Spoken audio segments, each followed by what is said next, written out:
Needy, could you ask people to come in? Yeah, who are outside getting their lunches? Thanks. Okay.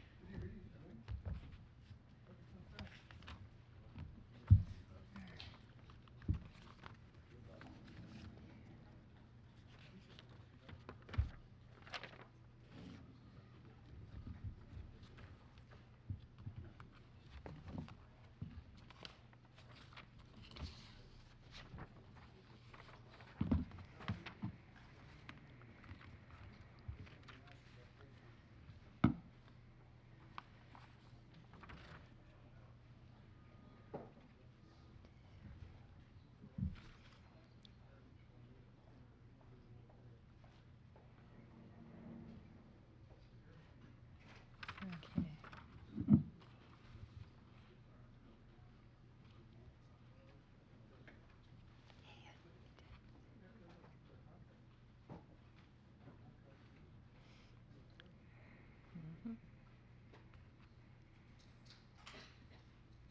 Okay. Okay.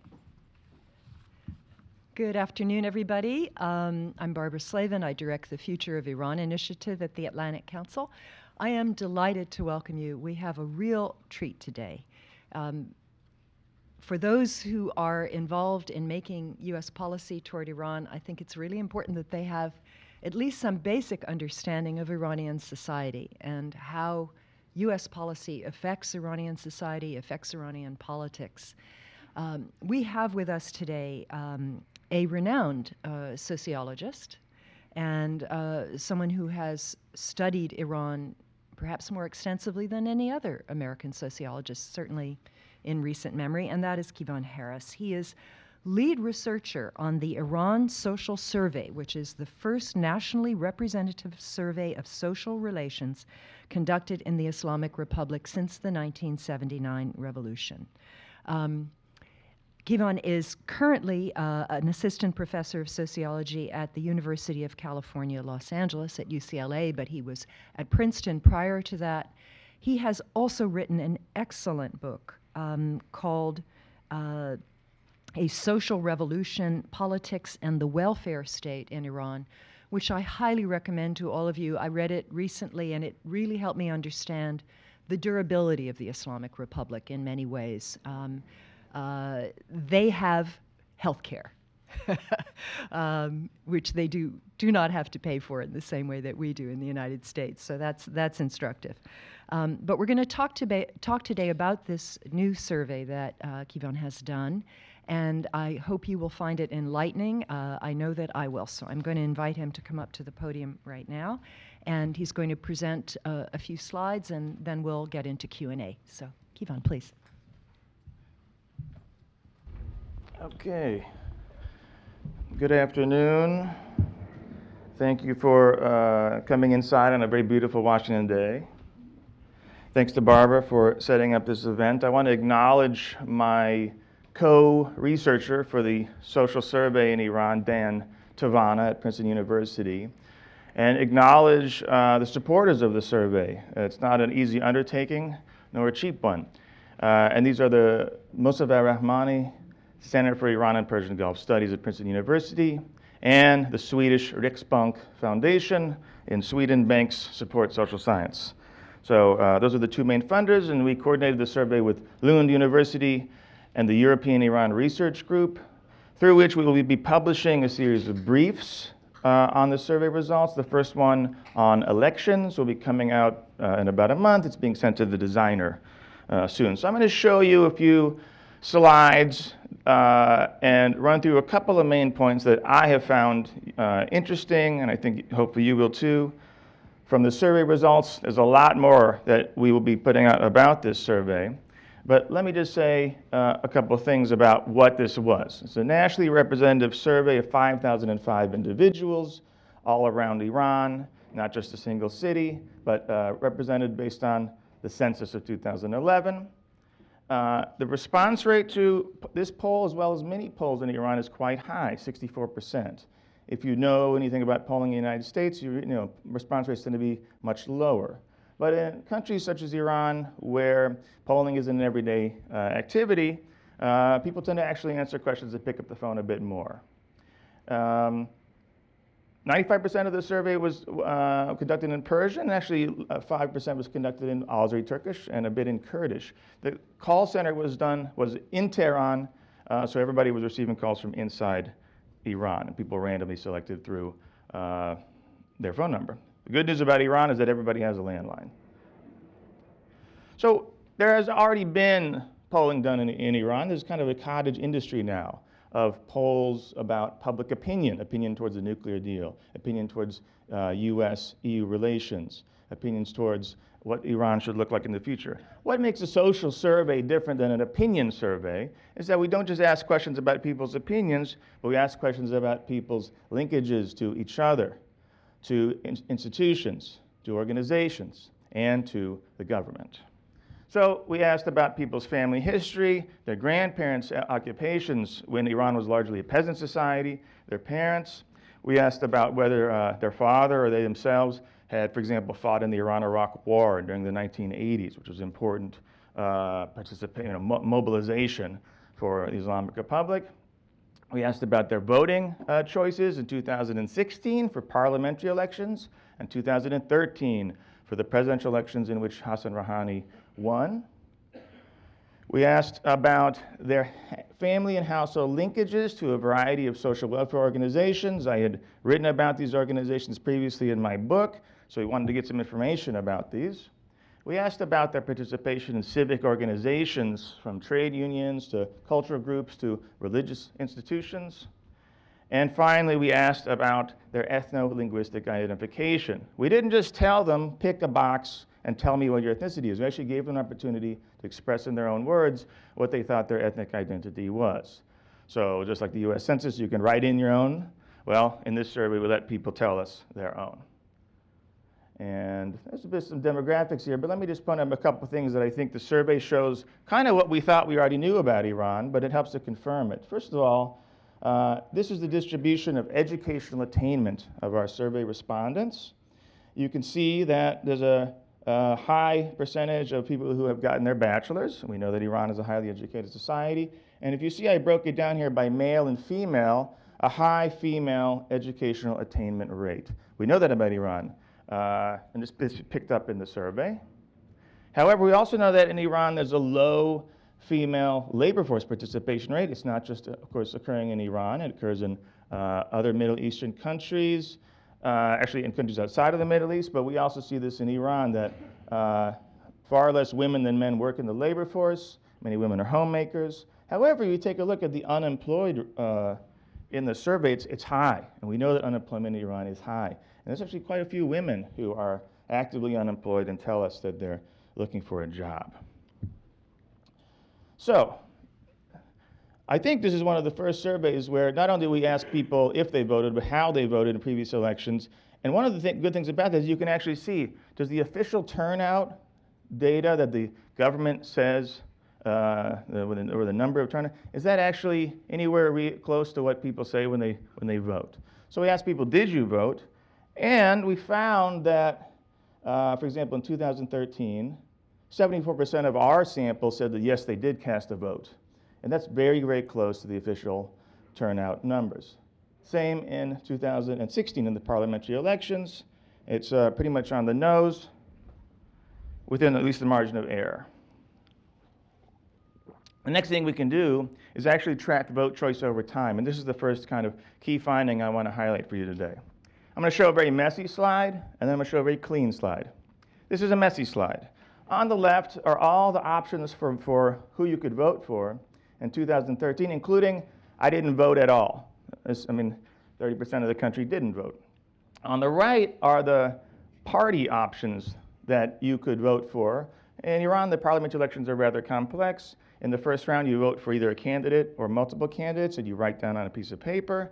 And these candidates are endorsed by a series of associations and factions. So there's no big parties in Iran, the associations list, et cetera. But we asked people, do you remember, can you tell us, when you voted for parliament, which list or which faction did the candidate or candidates belong to? And a lot of people did know, and some people just said, you know what, I don't know, or I don't remember. In a lot of Iranian parliamentary seats, the people might not have been endorsed. Also, people can't remember. Do you remember the party that you voted for in a previous congressional election? Sometimes not. Now let me clean this up a bit. Here's the conservative candidates for president. Here's Hassan Rouhani, the current president, in 2013. In 2016, I kind of clumped all the candidates together, the conservatives, and I called this the Rouhani coalition, basically reformists, liberals, and moderates.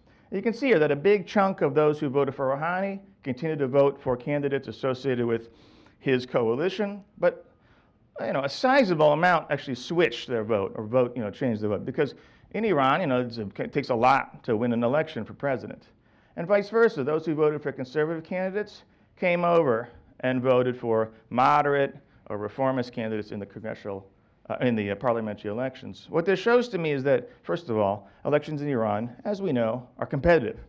They mobilize people, usually in the week or 2 weeks before the election, and people switch votes. They'll switch kind of their sides. And we know this in Iran from talking to people, and the survey kind of confirms that elections are competitive. Of course, they're constrained. Can't vote for everybody, only people who are running, but there is vote switching. Now, let me address another issue, is that a lot of people say, well, polls in Iran, we can't trust them. We just throw them out. There's no point in asking people in Iran questions about political behavior. And it's okay to be skeptical about polls. In fact, as we were designing this, we wanted to make sure to ask questions to get at, what questions can provide us more information about whether we can trust polls in general and trust particular findings in them. So a lot of people said, yes, I did vote, but I don't know who I voted for. And what we can do with this data is we can look at the differences between the don't know voters, the people who said, I don't know, I don't remember, but yeah, I voted, and people who said they did vote and they voted for a particular political faction. Because one way to think is that, well, people are sophisticated in Iran, so if you're calling them and asking them questions about politics, they're going to say, yeah, I voted because the government says it's okay to vote, but I'm not going to tell this guy who I voted for. I'm going to be real sophisticated and savvy and say, I don't know. So we want to look at the don't know voters. Are they different than the people who said, yes, I voted for reformists or for conservatives? So here's one way to do this. This is at the bottom, is the income of the household of the respondent. This is the breakdown of the parties that they said they voted for, and red is the don't know voters. And the purple are the reformists, and the blue are the principalists or conservatives, okay? And so the poorer the respondent was, the more likely it was that they said they didn't know. What about gender? Very interesting. Female respondents, half the survey was female, were more likely to say they didn't know for parliamentary elections. Age, the older a respondent was, the more likely he or she was to say, I don't remember, I don't know. And the younger you were, the more likely you were to say. And in fact, see the youth vote here, if you want to say, a big chunk for the reformists, but a pretty big chunk for the principalists or conservatives in Iran, and they told us this. And this is educational attainment at the bottom here, less than high school, college. The less educated the respondent was, the more likely he or she was to say, yeah, I don't know, I don't remember. So what that says to me, let's go back, what it says to me is that, well, if there's a sophisticated respondent out there, highly educated, wealthier, younger, they're more likely to tell the pollster who they voted for, which is the opposite of what we expect if we thought that people were kind of trying to trick us or lying in the poll, or, and we call it in social science, preference falsification. It's in that term. In fact, the older you are, the poorer you are, the less educated you are, the more likely you are to say, yeah, I don't really remember who I voted for, which is fine. A lot of people don't remember. It's a complex election. You can also take a look at their ratings of leaders to say the same thing. This is, we asked individuals, on a scale of 1 to 10, what do you think about this individual? We asked about former presidents and the current president. This is Mahmoud Ahmadinejad, the former conservative president of Iran. And here is the vote choice of the respondent. And you can see that reformist voters, they don't like him very much. Not surprising. Conservative voters like him more, and the don't know voters certainly know who he is and seem to like him. This is Mohammad Khatami, former president, liberal, center-left. This flips. The reformist voters give him high favorability rankings, and the principalists, the conservative voters, don't. Here's the current Iranian president, Hassan Rouhani. Reformist voters seem to like him quite a bit. The conservative voters, those who seem to know a lot about Iranian politics, don't like him as much. But the most popular person we asked about was Hassan Khomeini, the grandson of Ayatollah Khomeini, kind of a cherubian, a big-cheeked guy, looks more like his dad than his grandfather.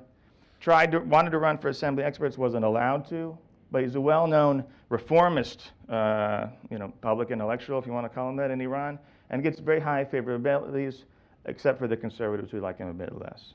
So I think from this we can look more into the variety of voters in Iran, the variety of people that we ask questions and see, like, this is a kind of how we break down the idea that are people, telling us what they think, or are they obfuscating?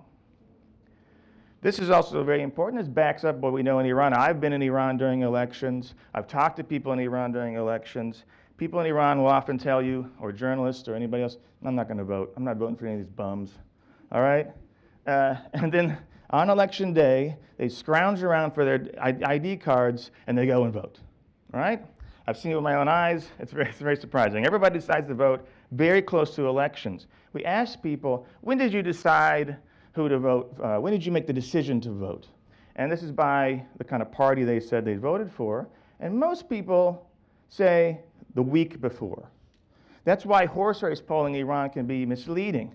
If you're horse race polling 2-3 weeks in advance, most of the people are going to say, I don't know who I'm voting for, and they usually kick that out of the survey. So you really only know when you're polling on horse race style the week before the elections, and we know that from the 2017 race as well. And these don't know voters, this is this red line, a lot of them are deciding on the last day. They go into the polling place, they probably don't even know. There's a buddy next to them, he's got a list with a name. Give me that list. I saw this with my own eyes. And they write down the candidate that they see on the list. All right. Now, let me just make one more point that kind of goes along with my book. So, when I started studying Iran, visiting Iran, and I was reading about Iran, one of the main theories that tried to explain Iranian politics was that there was a link between oil revenues and government welfare and political mobilization and regime stability. In that oil revenues are used to win over large portions of the population in order to mobilize votes for conservative candidates, like a big political machine. And it's also argued that because individuals are getting something from the government, sometimes it's talked about very similar to the United States, therefore they are beholden to the government and they don't take part in civic behavior, civic associational life, civil society more broadly. So we asked about this. We wanted to see if we could pick this up in the survey. So basically, to plug my book, the question I tried to answer in the book was, does welfare policy function as a mechanism of social control? And I didn't think so, but we really designed a part of the survey to test this argument. So what we did was we asked individuals, does anybody in your household receive insurance, aid, or income from a list of public, semi-public, and private organizations? And the top 3 organizations were these. And they really represent 3 different types of social welfare policy in Iran. The first is the one that we think of when we think of revolutionary welfare institutions in Iran, the Imam Khomeini Relief Committee. This was founded right in '79. You see its little hands there, the hands motif. This motif actually you can see in Lebanon. You can see it in Afghanistan. You can see it because this organization kind of exported the model of charity to other countries. It uses a means test to determine who's poor enough to give aid to. And this is what we would think of when we think of kind of the classic idea of a clientelistic organization where they give aid and then individuals are supposedly beholden to conservatives or to vote a particular way. The one that you never hear about in Washington because it's too boring, it doesn't look sexy, it doesn't look like a dangerous organization, but in fact it's one of the largest ones in Iran, is the Social Security Organization. It's an old institution. It was inherited from the Pahlavi monarchy. And anybody who works for a public or private large firm is enrolled. And since Ahmadinejad's time, it's been expanding its beneficiary pool into the informal sector, into people who have informal jobs. And it's connected to a lot of individuals. And then the last is a really new program, which in Persian is called Yarane. And this is when the government under Mahmoud Ahmadinejad removed or lessened subsidies on oil, on gas and electricity and benzene, gasoline, and instead started to transfer cash payments, cash transfers into people's bank accounts. And at first it was a lot. Through inflation, it's been whittled down a bit, but it's not peanuts. So we wanted to see who was connected to the state through these different pathways. And this is at the bottom here, the income of the household. And these are the different organizations. And another one is the Civil Service Fund for public workers and government workers. So this is the poorest. And then you see income goes up over time. And this is the wealthiest groups in Iran. And most of the individuals in Iran live in these four categories, okay? So take a look. The more important here is the yellow is Imam Khomeini Relief Committee, and the green is the Social Security Organization, and the red is the Yarane. Of course, Yarane is a non-conditional cash transfer. Anybody can get it, and a lot of people do get it. It's not that much, but if you're poor, 500,000 toman is about $130 a month, right? So this is for the poorest in Iran. Now look here. You know, more households seem to be linked, or at least state that they're linked to the Social Security Organization than the Imam Khomeini Relief Committee, the supposedly big revolutionary welfare institution. Now, of course, fair enough, interesting, but what does it have to say about behavior in Iran, political and social? We asked, do you participate in a variety of civic activities? And we included trade associations, religious groups, etc. And the one that people said they belonged to the most was one that many people in Iran know, the Hayat. The Hayat Mazhabi. The Hayat is a neighborhood group that organizes religious festivals, funerals, parties. And the state doesn't send an imam or a cleric to go and run it, although sometimes they're invited. And money for these are raised in the neighborhoods among prominent individuals. So this is where people talk, exchange information. In the 1979 revolution, the hayats were probably more important than mosques in how people talked about, you know, where was the protest, et cetera. So this is where thick, everyday life is happening in Iran, especially in cities. So we asked, you know, do you belong to one? Did you belong to one? And people say, yeah, I do. I don't participate, but I do. I used to, and I don't. And here is the different organizations. You don't see any difference by linkage to state welfare, right? So people are participating in this pretty old civic associational activity, and you don't see any distinction between how they're linked to the state in influencing that. Now, what about the most important question, voting? If the argument that welfare is a kind of bribe to either coerce or conduce individuals to vote for conservatives, it should be picked up in this if we at least think people are generally stating who they're voting for in a reasonably correct way. So we asked, you know, of course, who did you vote for in 2013? These are the conservative presidential candidates. This is Rouhani. These are the non-voters, the people who didn't vote, those 30% who actually didn't vote. And this is the different welfare linkages, right? Look at Rouhani. There's no difference. The poor people who are connected to the state through, you know, basically a means-tested welfare organization, they're voting for Rouhani at the same rate as individuals who are connected to the state through Social Security organizations, which tend to be middle-class people. And of course, the RNA, which lots of people get, also, it doesn't seem to matter. I think this is, of course, we would call this a negative finding, but this shows that we can't really find systematic evidence of what used to be called the bonyads, big foundations in Iran that supposedly are kind of giving people aid and welfare in exchange for political loyalty in elections. So we're looking for it. I thought we were going to see it, at least a little bit of it, and we didn't see it at all. And in fact, you know, I mean, I remember first reading about Iran. I used to read about these bonyads a lot. The two ones that you hear a lot are the Foundation for the Dispossessed, which was also created in 1979, 1980, and the Martyrs Foundation, which was set up to give aid to families whose who some of the members had died in the revolution, in the Iran-Iraq war, et cetera, et cetera, et cetera. Almost nobody said they got aid from these institutions. They're minuscule. Less than 1% of the survey respondents said, yeah, we have somebody who gets something from Bonyad.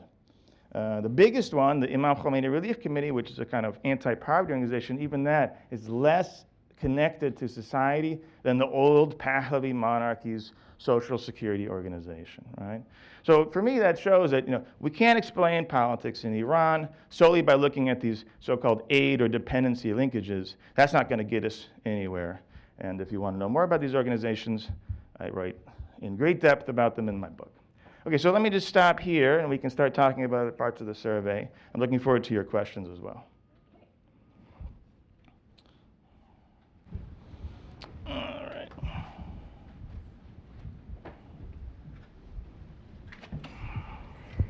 Thank you so much. That was really, really interesting. I think there is a great lack of appreciation for internal politics in Iran, in this country. We have a very stereotypic notion that the regime, decides on 3 or 4 candidates, and they are put in front of people, and that's it. They make a choice, but they really don't have any kind of choice.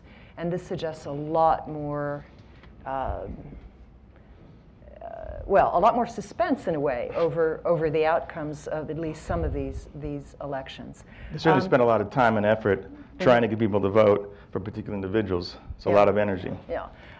What, to your mind, explains the switching of votes from one faction to another that you showed, which I thought was really interesting?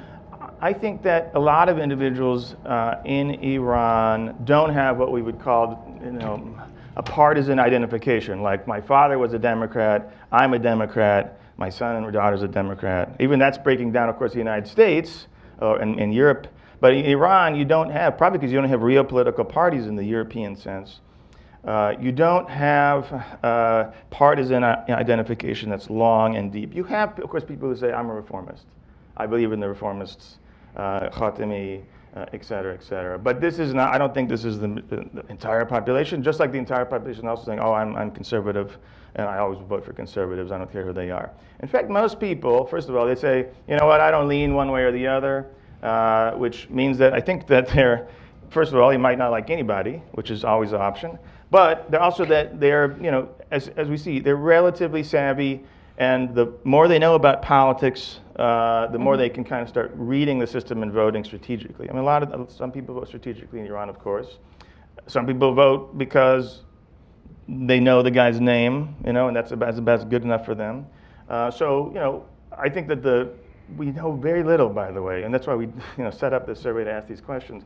We know very little, especially outside of Tehran, about why people vote, who they decide to vote for, how that works, and what do politicians actually do to get individuals to vote. We know very little about it. I was living in Tabriz, which is a northern city in the Turkish area of Iran, during the 2013 election, and there was also an election for city council. The city councils are kind of big municipal elections in Iran.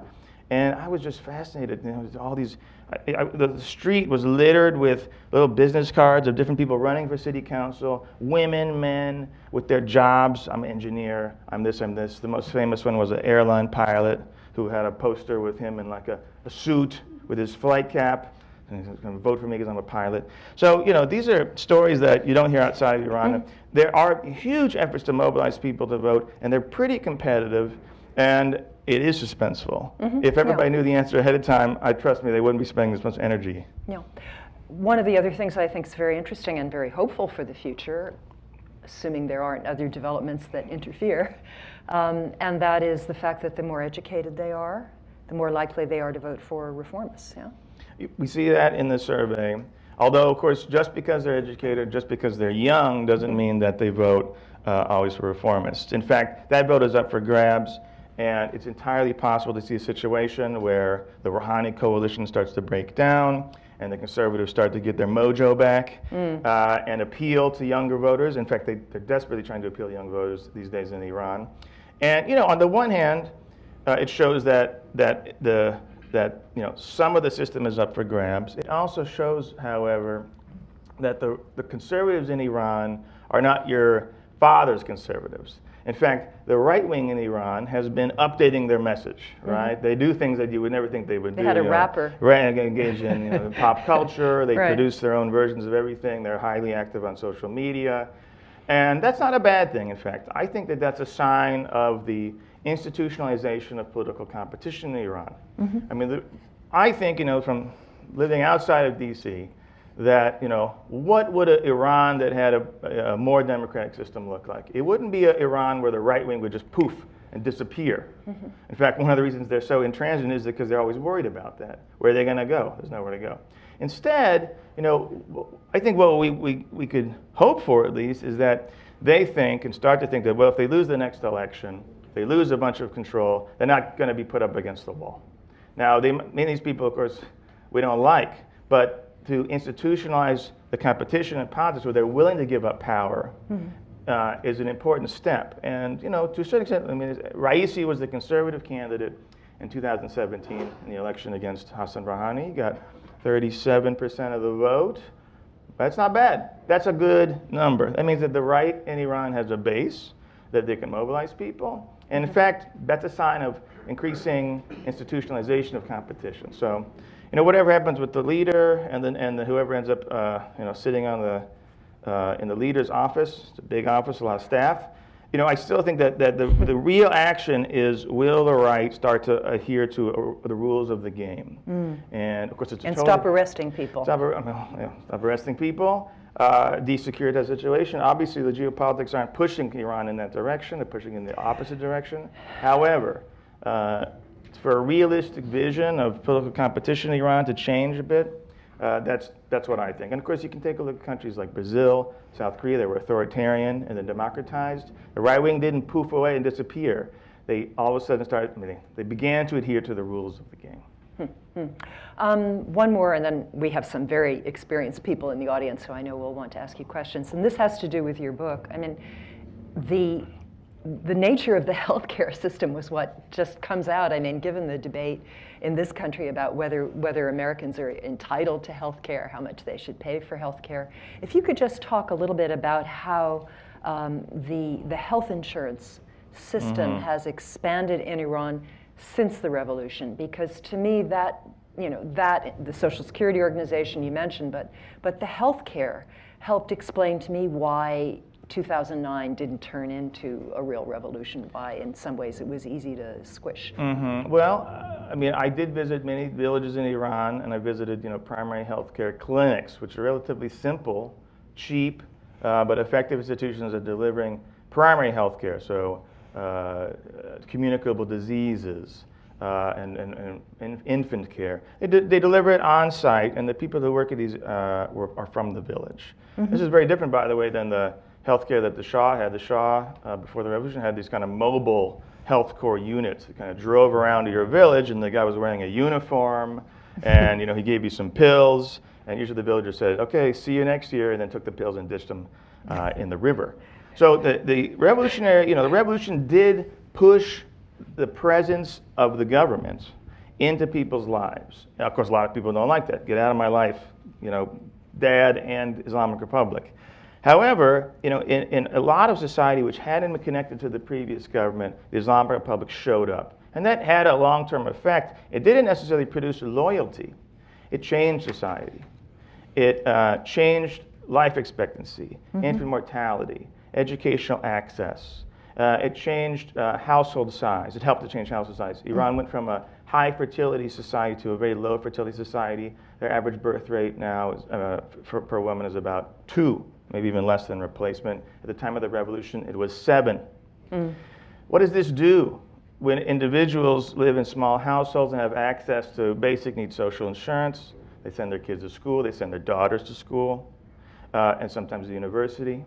And these individuals, they don't become loyal to the state. In fact, these individuals are often at the core of democracy movements. So the irony, in many ways, is that the Islamic Republic wanted to make a society that was loyal, and they thought they could do that by providing health care, educational access, and they would make a new class of individuals who said, "Aha, the revolution was for me." Instead, what happened is they produced their own opposition.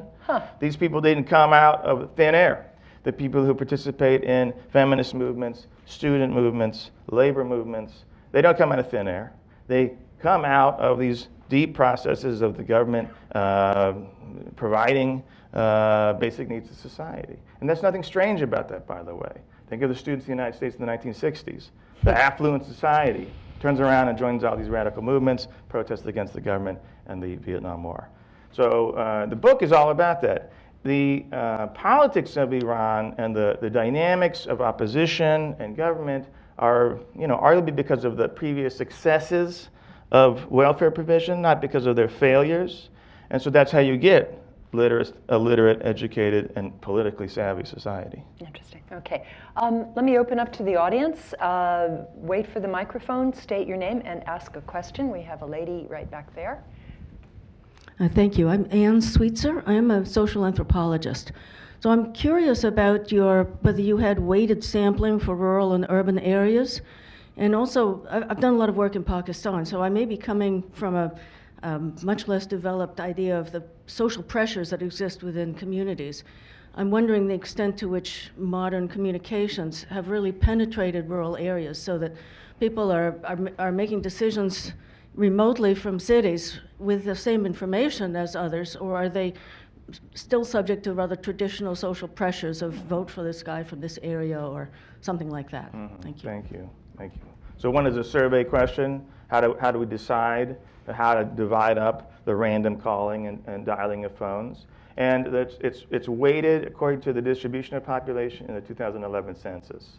So 30% of the sample is rural because 30% of the population is rural, and we use the distribution of settlement sizes around the country to kind of design the weights.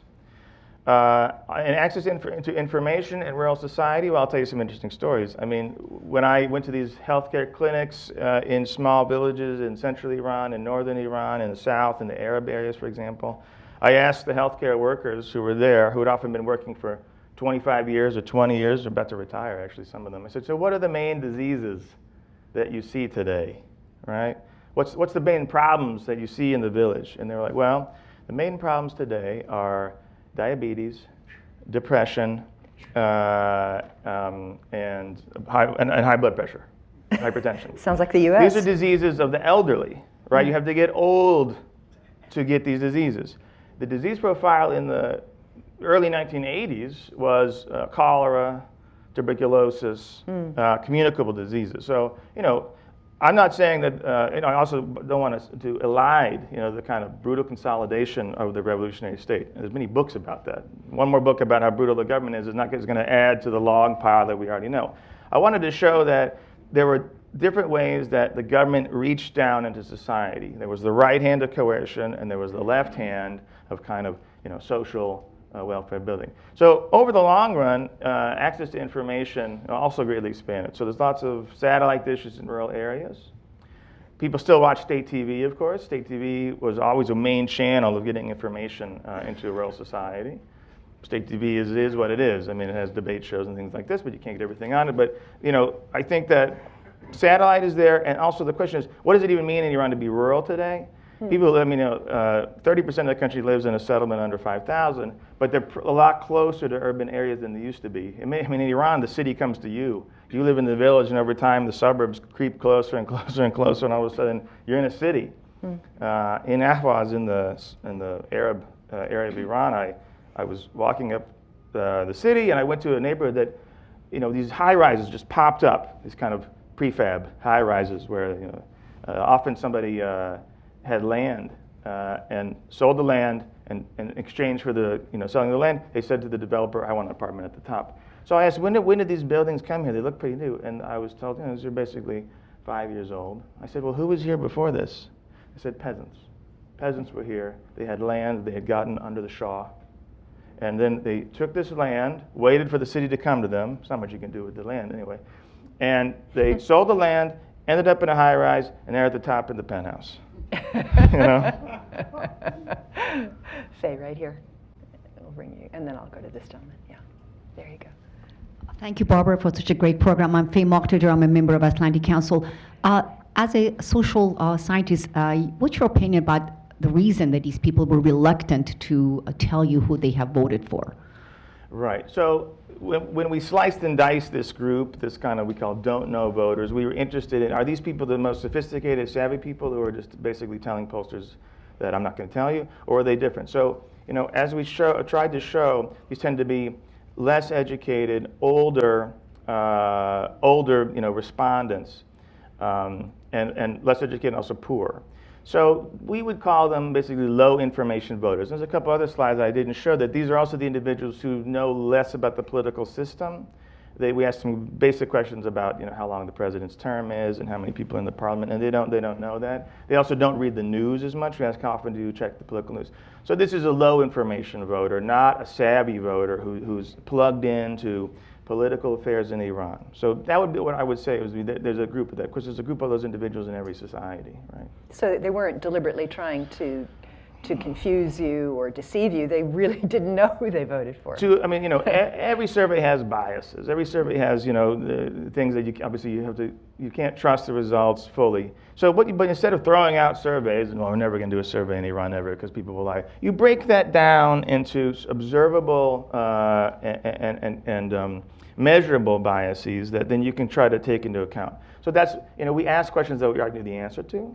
We take a look at different groups of individuals and slice and dice different ways, and we try to understand a bit more about those individuals as opposed to just say, well, if they say they don't know, they're always lying. One question I'm not sure I was in the survey, and that is, did you look at Iran-Iraq war veterans and how they vote? Do they tend to vote more conservative or more reformist? This is a good question. So we did ask individuals if they fought in the war, or if they were younger than a particular age, if their fathers fought in the war.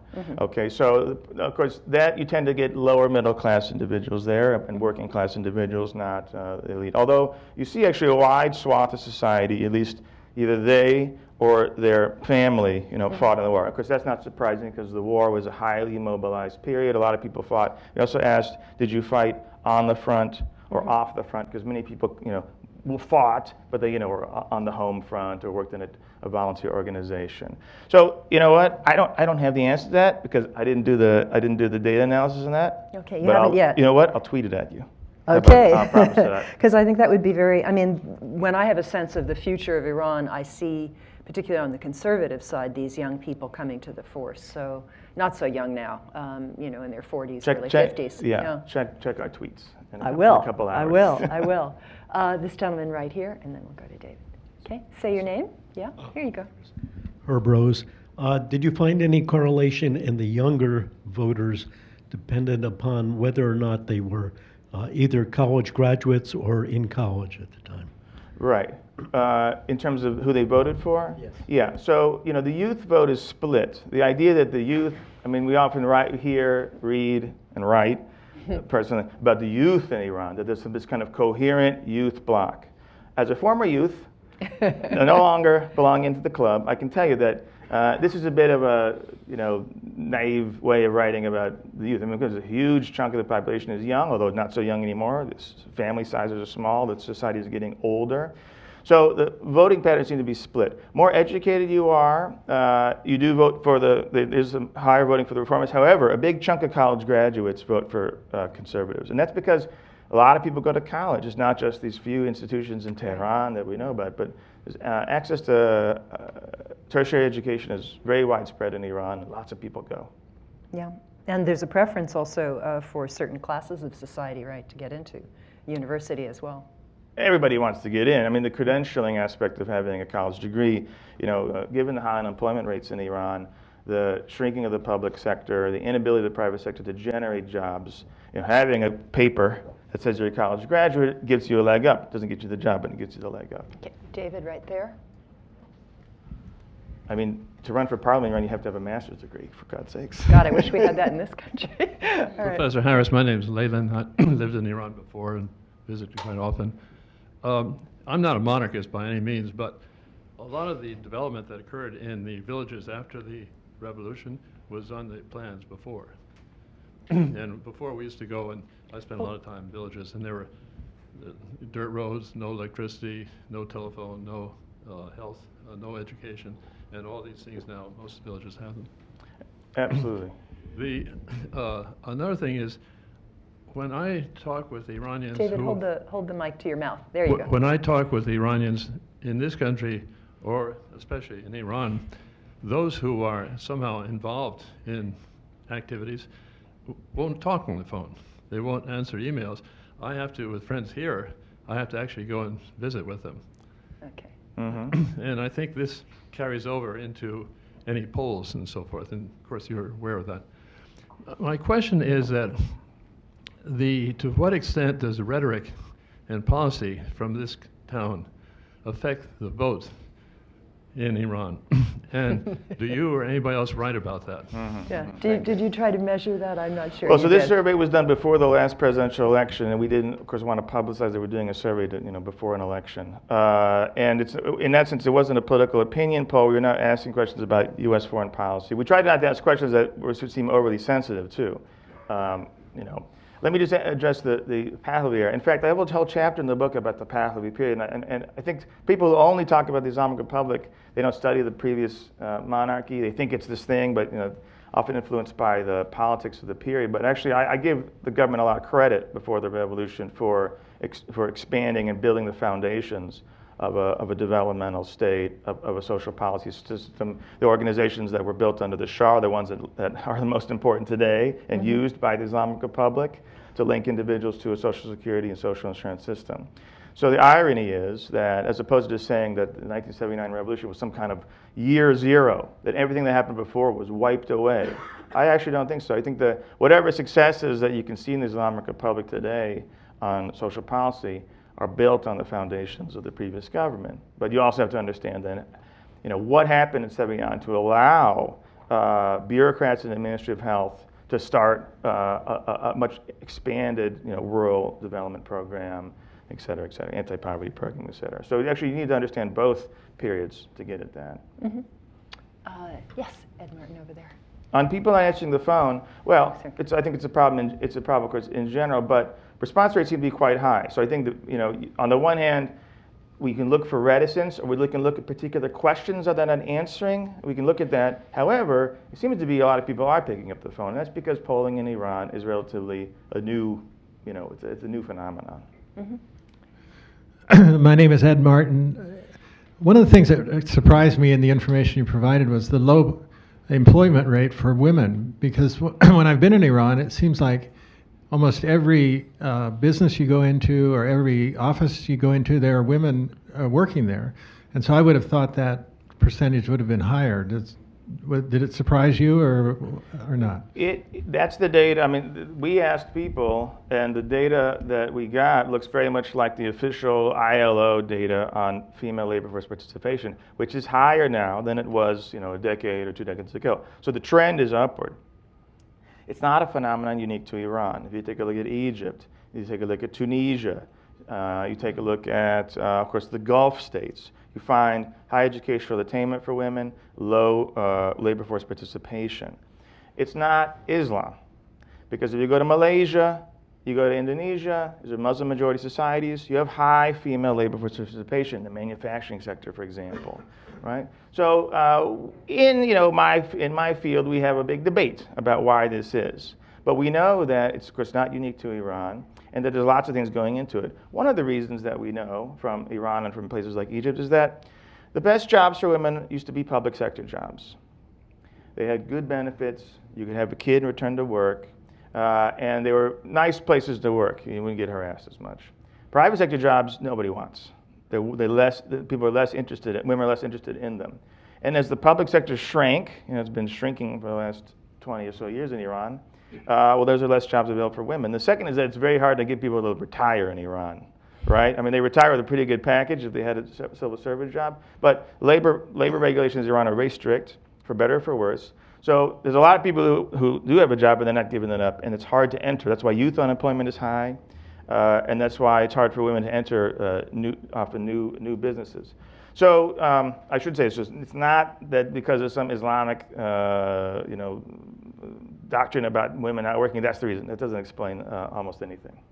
Did you measure it all for the private sector versus the state sector? We asked individuals, do you work for a private firm? And it looks a bit like what we know. The difference, the problem is that there are large private firms not too many of them. And then there's lots of small businesses in Iran. So I mean, most people in Iran don't work for a public sector firm.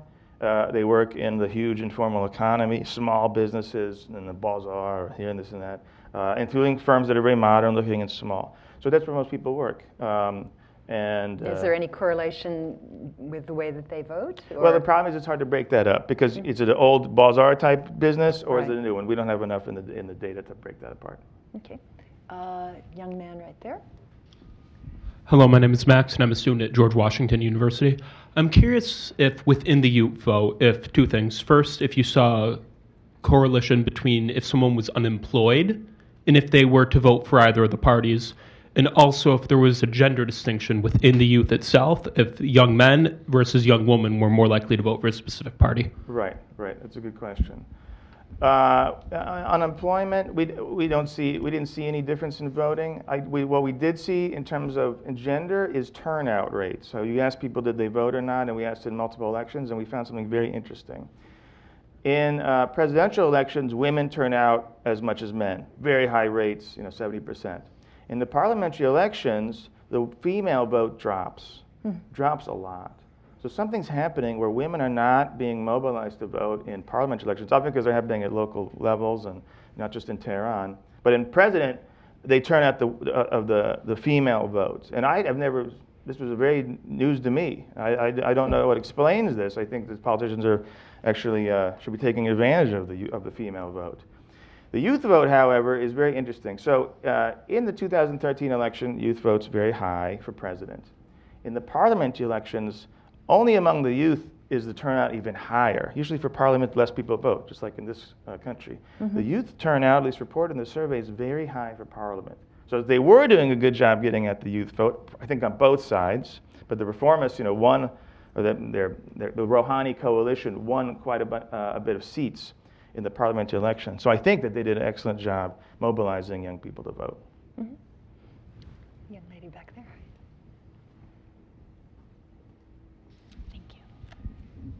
Hi, Hello. I'm Rachel Ingber. You mentioned at the beginning that you were also looking at ethno-linguistic identification, and I was wondering if you had any findings based on that, in particular, if based on ethnic or linguistic identification, if that made a difference in the way they answered any of the other questions. Yeah, thank you. This is a good question. So we did something a bit weird in this survey. As opposed to just tell people a list of boxes from which to check, are you Kurd, Turk, Lur, Arab, etc., we let people tell us what they thought they were. And in fact, we did this because when we ran a pilot test, meaning you run a smaller version of the survey to check the validity of the questions, we ran into an interesting problem. We used the Persian word for ethnicity in the survey, qawmiyat. Qawmiyat is a relatively new word in Iran. I think maybe it dates from the 1970s. It's basically used by intellectuals and academics. Titles of books in the University of Tehran's bookstore have qawmiyat in the title about ethnicity. When we asked individuals about their qawmiyat, half of the people didn't even know what that meant. They were like, I don't understand that question. So we had to change the question a bit, and we did a pretty weird thing, which I don't think has been done in any part of the Middle East. We first asked people just to tell us their origins. Where are you from? Where's your father from? Where's your mother from? We use the language of everyday speech in Iran. So what people say when they meet you. We didn't say qawmiyat, we said, where are you from? And we recorded those answers raw, and I have a big file of all the raw answers. A lot of it's just geographical, but the interesting thing is how they answer. Then we said, some people in Iran would say that they're both Kurd and Lur, or Turk and X. So we gave them examples, because many people in Iran, they're actually mixed. They have parents from one side. There's so much movement in Iran over the last 40 years. That the idea that there's these coherent, stable ethnic groups that sit in the villages and act all the same way is crazy. And modern Iran is a big mixed society. So we said, tell us. And a lot of people said, okay, I'm this and this. But a lot of people said, I don't know, or I don't have an answer. And in fact, interesting thing in Iran is the poorer you were, the less likely you were to say that you belong to a bunch of ethnic groups, which is the opposite of what you would see in a country like Lebanon or Syria, where ethnicity, sect is a part of the way that everyday difference occurs. And the state talks to you based on your ethnicity or your sect. In Iran, there's not a lot of, by the way, state's not going around saying, because you're Arab this, because you're Kurd this. So then finally we asked, are you this? And we got a much more closed thing. So I'm actually going to write a whole brief on ethnicity in Iran and take a look at, because it's not just the individuals that are sitting in Baluchistan or Kurdistan. These individuals have moved to Tehran, moved to big cities, have mixed families. So I think that we talk about ethnicity in Iran in a very old-fashioned way. Yeah. It's not the way that individuals themselves talk about it. I can hear the it. regime change crowd going, oh, but it's only barely 50% Persian, and there are all these seething ethnic minorities that are ready to tear the state down, and so on and so forth. So yeah. There's always vocal minorities in any group. The question is, are these identity cleavages salient in everyday politics in Iran? And of course, jokes, cultural tropes, people's the old languages of Iran. These are all part of also understanding of what it is to be Iranian. But it's not like Turkey, where there's kind of single homogenous or homogenizing ethnic state that Turkified everyone. And if you're Kurd, you're a mountain Turk, according to the Ataturk's plan. Iran never had a homogenizing ethnic policy. Certainly not after the revolution. Really interesting. Let's see. Yes, gentleman right here. James Quinn. There are apparently no questions in the survey regarding issues of Iran's presence in the world and affecting the relations between Iran and the rest of the world. Why not? Why not? Well, no. There are lots of polls that are asking these questions. These are kind of snapshot public opinion polls. So when we were kind of thinking, well, what's the value added of one more poll in Iran? We wanted to ask questions that nobody's asked. So there are polls coming out, every 3 to 4 months that are nice snapshot pictures. We present them here at University of Maryland. That's right. And you can look at the University of Maryland, and you can see trends over time and ask questions over time. So the kind of Pew-style surveys of political and public opinion happen in Iran. I'm glad they're happening. The question is, why add one more of those when we can do something actually very different? Lady here had a question, if we can. Yeah. Hi, my name is Dee. I'm a lawyer here in Washington, D.C. In your presentation, you used the word Hayat Mazabi, and you said that those organizations are more significant than mosques.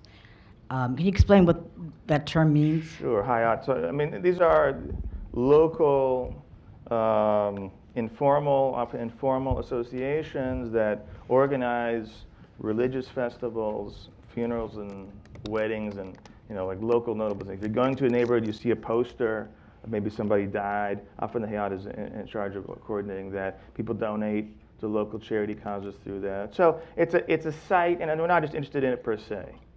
We're interested in it as a site where people talk to each other, where people get to know what's going around. They share information, gossip, rumors, but also political news and political ideas. At the time of the revolution in 1979, in fact, we know a lot more about what happened before than what happened now. Nobody studies these, unfortunately, in Iran. If you Google it in Persian, you see lots of pictures of it, so we know they exist, but nobody studies it because they think that the action's somewhere else. But I think there's a lot of action that happens in these sites. So at the time of the revolution, it's actually a myth that the mosques were the main sites of political organization. Many of the mosques were under control of the Pahlavi state. They'd go in, they'd bust it up. In fact, we know that a lot of information and mobilization in the 1979 revolution happened outside of the mosque. And these associations, which were loose, but you knew people through them, were one of the ways that people shared information. They didn't go away. They still exist in Iran today. And the question is, do people belong? We added that question because we didn't know. And a lot of people belong. Still belong. A lot of people belong still today. I think we have time for one more. This gentleman over here. Yeah. Steve Winters, consultant. This is sort of a question of how you're conceptualizing the situation there. You have the playoff of conservative and liberal in several of your charts, and yet it would seem that when the president spoke at the UN, the word that he used over and over and over again was moderates, moderates, moderates. The fact that I'm elected shows that the people are for moderation, and he tried to define moderation in 5 different ways. And at the same time, I've heard from the interest section here, for example, that Ahmadinejad, the current leadership, still dislikes the things that he did. So it seems that perhaps a distinction moderate radical would more convey the way people are thinking about things there? Or how does that overlap with your liberal conservative? Yeah, very good question. I mean, Iran, first of all, Iran doesn't have political parties in the sense that these are stable organizations that last from 79 to today. So it's actually very difficult to give these things names. You can use the names that they use, but of course moderate doesn't mean anything, right? Moderate in what? Temperature, right? So, and of course, the problem is that because there aren't political parties in Iran, there's no discipline of an individual to go and split off and make his or her own list, faction, front, and this happens all the time. That's why it's hard for analysts to keep up with Iran, much less individuals who have to vote. There's always some new organization touting how it's going to save everybody's job and it's going to develop Iran. So it's really fluid, and of course moderate, and these are done in relation to each other. Mm-hmm. So the reformists said they were reformists, not radicals. And then the conservatives said, well, we're not reformists, we're principalists, meaning we're about the principles of the revolution, blah, blah, blah. And so then the Rouhani said, well, we're not principals, we're moderates. So there's a relational aspect to the way that political naming occurs in Iran. And we did ask moderate as one of the options. I lumped them under the reformists as a kind of coalitional style. But I guarantee they're going to change the names again. Just wait. Okay. This is so fascinating, and I think we are all going to look for your tweets. It's Kevan K. Harris. Right? On Twitter, and also just look for the briefs that you're going to write about the findings from this. I mean, we're lucky. We're getting just sort of the first impressions of all, very fresh, of all of this data, but I think it's going to be very useful in helping us understand Iranian society, and I hope somebody in our government is paying attention. That we can't count on, but we can hope for, yeah? You get to talk to our government?